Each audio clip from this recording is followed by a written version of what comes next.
Friends, welcome back to my channel study media. आज मैं आपके लिए लेकर आई हूँ कक्षा 9 नैतिक शिक्षा का पाठ 13। पाठ का नाम है सद्व्यवहार। इस वीडियो में हम इस पाठ का सार और प्रश्न अभ्यास करेंगे। पिछली वीडियो में मैंने आपको पाठ 12 हौसलों की उड़ान पाठ का सार और प्रश्न अभ्यास करवाए थे। अगर आप मेरे चैनल पर नए हैं और अभी तक आपने मेरे चैनल को सब्सक्राइब नहीं किया है तो प्लीज़ मेरे चैनल को सब्सक्राइब कर लें और बेल आइकन को ज़रूर दबाएं। मैंने अपने चैनल की प्लेलिस्ट में सब्जेक्ट वाइज लिस्ट डाली हुई है। आप जिस भी सब्जेक्ट के लेसन को देखना चाहते हैं मेरे चैनल की प्लेलिस्ट में जाकर उसे देख सकते हैं। तो चलिए पाठ की शुरुआत करते हैं।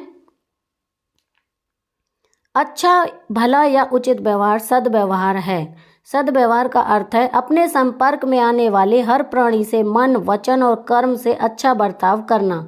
सद्व्यवहार के मूल में दूसरों के कल्याण की कामना होती है। स्नेह, सौमनस्य और सहयोग के प्रसार के लिए सद्व्यवहार से बढ़कर और कोई उपाय नहीं है।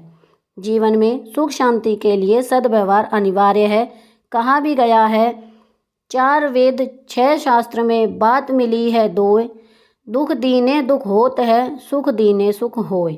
एक प्रसंग है, शिव धनुष टूटने का समाचार पाकर क्रोधाग्नि में जलते हुए परशुराम यज्ञ मंडप में पहुंचते हैं। उनके क्रोध को देखकर उपस्थित जन समुदाय समेत सभी राजा भय से कांपने लगते हैं। लक्ष्मण अपने व्यंग भरे वचनों से उनके क्रोध को और बढ़ा रहे हैं। यह देखकर राजा जनक, उनकी पत्नी और स्वयं सीता जी भी व्याकुल हैं। सभी लोग क्रुद्ध ऋषि को शांत करने के उपाय सोच रहे हैं। तभी श्री राम आगे बढ़ते हैं और उस ऋषि की वंदना करते हैं। उन्हें स्वामी, गोसाई, मुनि नायक, नाथ आदि संबोधनों से संबोधित करते हैं। स्वयं को उनका दास बताते हैं तथा लक्ष्मण को बाल बुद्धि वाला ना समझ बालक कहते हैं। श्री राम बार बार ऋषि से क्षमा याचना करते हैं। अंततः श्री राम का सद्व्यवहार मानो ठंडी फुहारों का काम करता है और परशुराम की क्रोधाग्नि शांत हो जाती है। उपस्थित जन समुदाय चैन की सांस लेता है। इस प्रसंग से सिद्ध होता है कि सद्व्यवहार से प्रतिकूल परिस्थिति को भी अपने अनुकूल बनाया जा सकता है। अच्छे भाव, अच्छे विचार और उनके अनुसार अच्छे कर्म सद्व्यवहार के अनिवार्य तत्व हैं। भावी विचार के प्रेरक होते हैं और विचार व्यवहार में परिणत होकर आकर होते हैं। अतः सद्व्यवहार के लिए भाव, विचार और कर्म तीनों का श्रेष्ठ होना अनिवार्य है। प्रश्न उठता है कि हम सद्व्यवहारी बने कैसे? इसके लिए निरंतर अभ्यास की आवश्यकता है। यदि बचपन से ही बालक को अच्छा सुसंस्कृत परिवेश उपलब्ध कराया जाता है तो बड़ों का सद्व्यवहार देखकर वह स्वतः उनका अनुकरण करता है। तब उसको ऐसा करो, ऐसा मत करो रटवाना नहीं पड़ता, क्योंकि सदाचरण के मूलभूत तत्वों को वह आंखों से देखकर, कानों से सुनकर और संवेदना से ग्रहण करके कार्य रूप में उतार चुका होता है। पात्र के स्तर के अनुसार सद्व्यवहार के रूप में भी अंतर आ जाता है। कहीं औपचारिक होता है, कहीं अनौपचारिक। कभी कभी सद्व्यवहार का एक अन्य रूप देखने में आता है, जहां व्यक्ति स्वार्थ पूर्ति के लिए कुछ समय के लिए सद्व्यवहार का दिखावा करता है। वास्तव में वह सद्व्यवहार होता नहीं है। सद्व्यवहार की कसौटी विवेक है। कभी कभी जो व्यवहार हमें गलत लगता है वह वास्तव में उचित होता है। गुरुजन तथा माता पिता बच्चे को उसके अनुचित कार्य पर डांटते हैं तो बच्चे को यह व्यवहार अच्छा नहीं लगता, परंतु इसी में उसका हित छिपा है। यह व्यवहार सद्व्यवहार ही कहा जाएगा, क्योंकि डांटने वाले का व्यवहार विवेक की कसौटी पर कसा होता है। सद्व्यवहार से परायों को भी अपना बनाया जा सकता है। 2 राष्ट्रों के बीच की अनसुलझी समस्याएं सद्व्यवहार से सुलझ सकती हैं। सद्व्यवहार शांति स्थापना का मूल मंत्र है और संवेदनाओं की लहलहाती फसल है। सद्व्यवहार की शुरुआत घर परिवार से ही होती है। बालकों के सबसे निकटतम उसके माता पिता होते हैं और माता पिता को सबसे प्रिय अपनी संतान होती है। उनका व्यवहार संतान के प्रति स्वार्थ रहित होता है। अतः बालक को भी अपना व्यवहार माता पिता के प्रति दोष दृष्टि रहित होकर करना चाहिए। इस विषय में उन्हें सीखना चाहिए। तुम औरों से व्यवहार करो ऐसा, अपने प्रति तुम करवाना चाहो जैसा। दूसरों की मदद करना सद्व्यवहार के अंतर्गत आता है।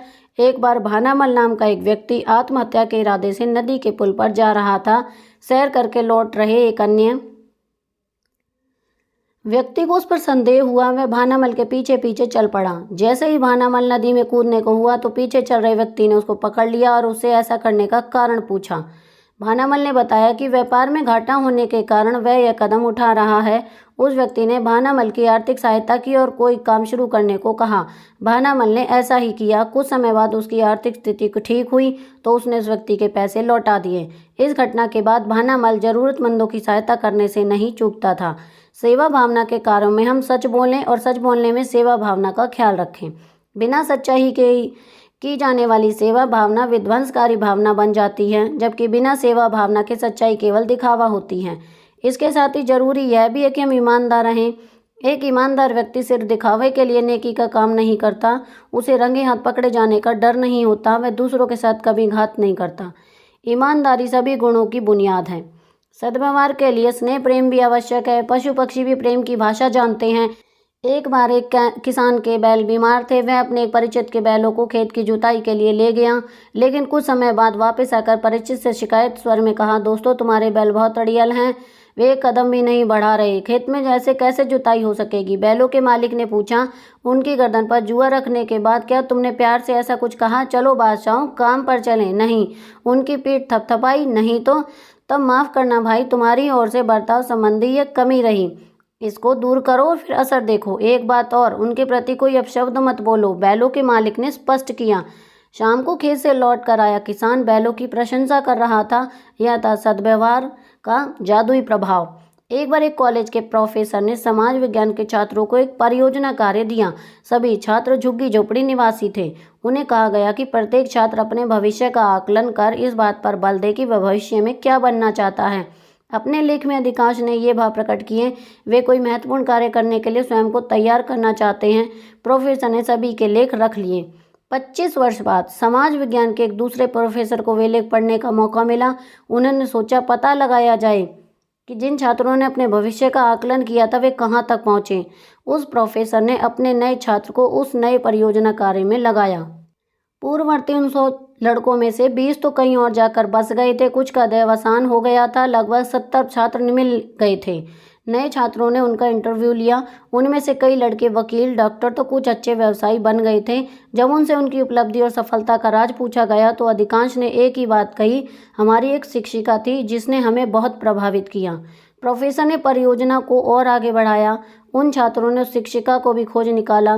चमकीली आंखों वाली वृद्धा शिक्षिका से छात्रों ने पूछा, आपने ऐसा क्या किया जो झुग्गी झोपड़ी के निवासी छात्र अपने जीवन में इतने सफल हो सके? शिक्षिका ने 2 पल के लिए आंखें बंद की और फिर कांपती आवाज में कहा, मैंने उन्हें अपने मन में झांकने के लिए प्रेरित किया, जिससे उनका व्यवहार सात्विक और आचरण सुचितापूर्ण हो गया। उनकी उपलब्धि का यही एकमात्र रहस्य है। सौभाग्य से उन छात्रों के जीवन में एक ऐसी शिक्षिका आई थी जिसने उनको सोच विचार को परिवर्तित कर दिया। यदि लोग परस्पर सद्व्यवहार करें तो समाज में सकारात्मक परिवर्तन निश्चित हो सकता है। ध्यान रहे, सद्व्यवहार रस्म अदायगी नहीं बल्कि सामाजिकता की सीढ़ी का एक महत्वपूर्ण पायदान है।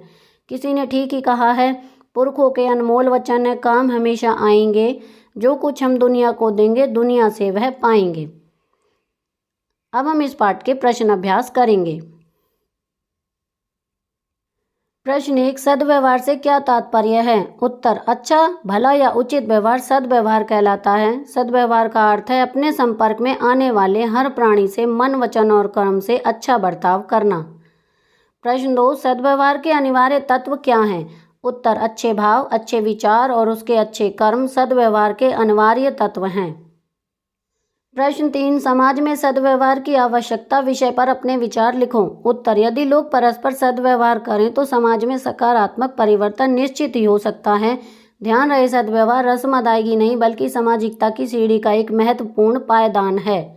प्रश्न 4, अच्छे व्यवहार द्वारा प्रतिकूल परिस्थिति को अपने अनुकूल बनाया जा सकता है, उदाहरण सहित स्पष्ट करूं।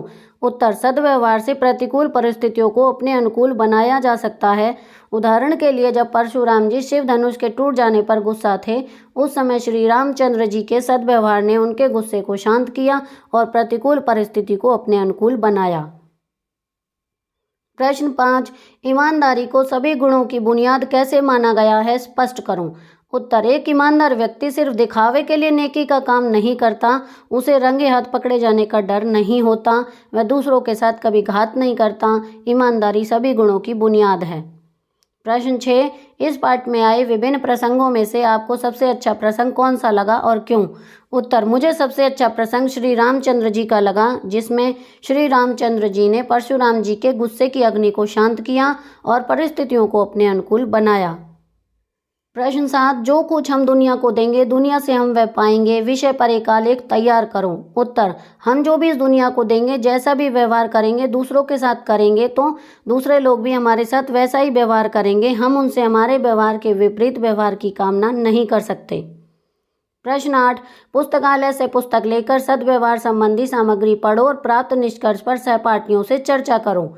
यह कार्य छात्र स्वयं करेंगे।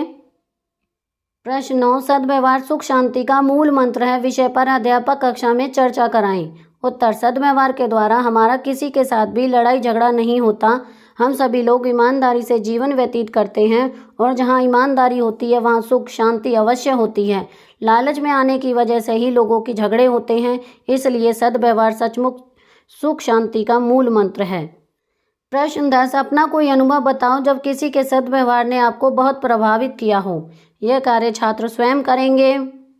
प्रश्न 11, सद्व्यवहार संबंधी कुछ सूक्तियाँ एकत्र करो और चार्ट पर लिखकर कक्षा में लगाओ। यह कार्य भी छात्र स्वयं करेंगे। तो यहाँ पर हमारी ये वीडियो खत्म होती है।